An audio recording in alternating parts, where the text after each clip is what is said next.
Hello everyone and welcome back to Monsters of the Past. Look at that thumbnail. Isn't it a lot better than my old one?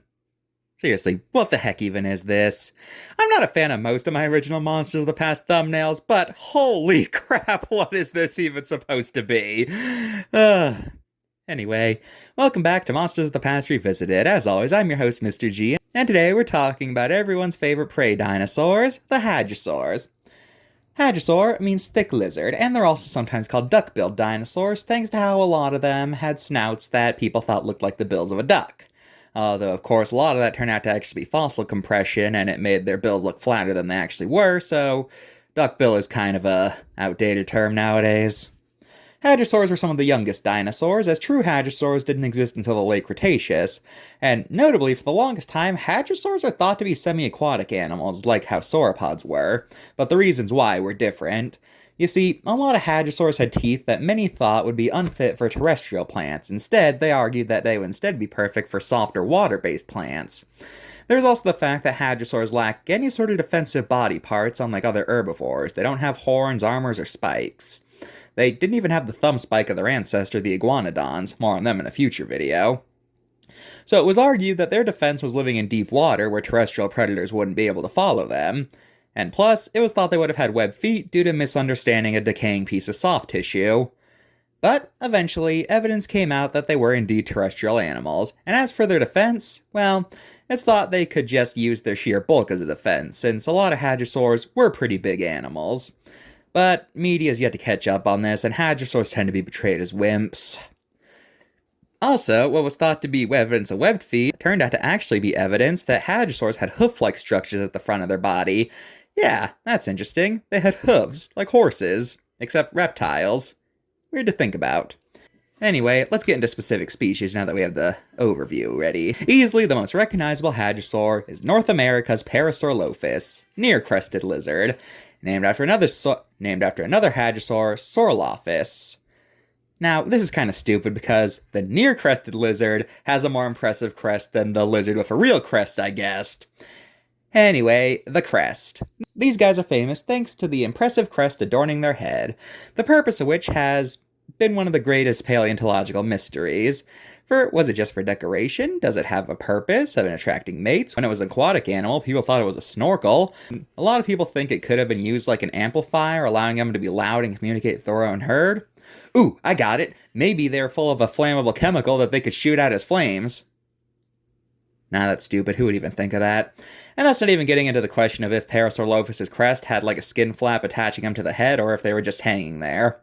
Now, while we're talking about Parasaurolophus, we should discuss a very similar dinosaur, Tyrannosaurus, native to China.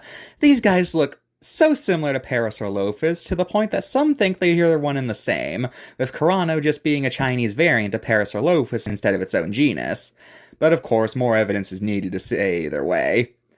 Also, despite media always portraying Parasaurolophus as living with T-Rex, the two did not meet, as they died out before T-Rex even existed, but they did live with relatives of the T-Rex. Next up, Corythosaurus, the Corinthian lizard. These guys had a semicircular crest, which reminded paleontologists of the helmets worn by Corinthians. These guys are actually contemporary with Parasaurolophus. It's likely that in order to avoid competition, both specialized in different plants, much like how the big game grazers of the Serengeti all eat different parts of the same plant, so there's no competition for food. Lambeosaurus is named after its discoverer, Lawrence Lambie. These guys had a... Actually, I'm not sure how to describe their crest. It's like a weird cleft shape. You might sometimes hear Lambeosaurus described as the largest hadrosaur, but this is untrue. What were thought to be gigantic bones of a Lambeosaurus were in fact the bones of another hadrosaur. Lambeosaurus wasn't really anything noteworthy in terms of size compared to other hadrosaurs. Next up, Maiasaura. Now, they look pretty plain all things considered. They didn't have any fancy crests or anything like that. And they're not even all that big. So why am I talking about them? Well, it's because Maiasaura was one of the most important dinosaur finds. Maiasaura means good mother lizard because they answered one of the big questions of its day, which is, did dinosaurs practice parental care? Now, dinosaurs being reptiles, it was always thought that they laid eggs, but the question was, did parents actually raise their young, or did they abandon them like a lot of reptiles do?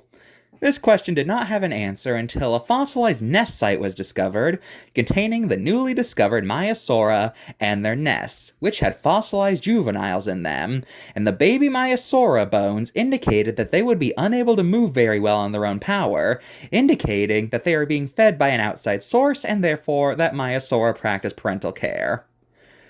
So yeah, because it solved one of the great mysteries of its day, Maiasaura got the name Good Mother Lizard as a celebration. Centosaurus from China was long thought to have had a unicorn-style horn crest on its head, but nowadays it's believed that they actually had a full fleshy crest surrounding this bone. They didn't just have a stick on their head. Ouranosaurus, the brave lizard. These guys come from northern Africa, and they had large spines on their back, indicating they likely had some sort of skin covering it, though whether it was a sail or a hump like a camel is a subject of debate. As well as its purpose. It could have been for thermoregulation, or if it was a hump, maybe it had the same purpose as a camel hump, a place to store fat across harsh environments. Ouranosaurus was originally classified as an iguanodon, but it was later determined that they were actually likely basal hadrosaurs. Finally, let's end off with the big duck, Edmontosaurus, lizard from Edmont, Canada. These guys were huge. How huge? Well, the largest ones could be bigger than a T-Rex. Yeah. Because of that, they're often considered the largest herbivorous dinosaur that's not a sauropod. Edmontosaurus is divided into two species, Regalius and Anectes. Regalius are the larger ones and would have had a small crest on its head that was likely nowhere near as prevalent as other crested hadrosaurs, but it still had one. Meanwhile, Anectes is notable for the fact that it wasn't originally classified as Edmontosaurus, but rather it was originally called Anatosaurus, duck lizard. You might remember these guys from Walking with Dinosaurs, where they were called by their other name, Anatotitan, or giant duck. Yeah, it was eventually determined that Anatosaurus and Edmontosaurus were one and the same, so the giant duck got shot. Bam, Daffy Duck style. Boom. Now there's this other large hadrosaur, but if I mention it, I think the AVA guys would flame my comment section, so let's move on to the cards. Parasaurolophus had his hands instead of hooves like front legs. Parasaurolophus did not have as long as a time range as the quick fact says, and on the back they double down on this by calling T-Rex one of their predators, 7 out of 10. Ouranosaurus, on the back it calls dinosaurs cold-blooded, but this is not accurate. Nowadays, most paleontologists think dinosaurs are warm-blooded, and of course you could argue that having a sail instead of a hump is inaccurate, but we still don't know what covered those spines, so I can't really call it an error. 8 out of 10. Lambeosaurus talks about it as if it was absolutely massive, clearly dating it to a before distinction to another hadrosaur thing happened. Now, it's actually hard to tell what they did with its front legs, since it's kind of covered up and I can't really get a good look at them, and yeah, but I'm willing to bet it doesn't have hooves. 8 out of 10. Maiasaura, its bill is way too flat. We know that nowadays Maiasaura had a much broader bill. Anyway, there's also the fact that on the back they act like Maiasaura was like an anomaly for practicing parental care, and they claim that it's due to how it was intelligent by dinosaur standards. This is an odd statement, as it's believed that a lot of dinosaurs would have practiced parental care first of all, and secondly, where are they getting this whole Maiasaura was intelligent thing from? Is that a real theory? Because I've never heard of it. And also, only intelligent animals practice parental care? Is that what you're implying here? That is a odd statement. 7 out of 10. Well, it's all for this episode of Monsters of the Past. I was actually one of those guys who thought that hadrosaurs were lame, but making this video, I developed kind of an appreciation for them. So, yeah, I hope this video made you realize that hadrosaurs are more than just T-Rex food. See you guys next time when we talk about one of the great paleontological reconstruction debate things. I don't know. We're talking about Andrew Sargis next time. Goodbye.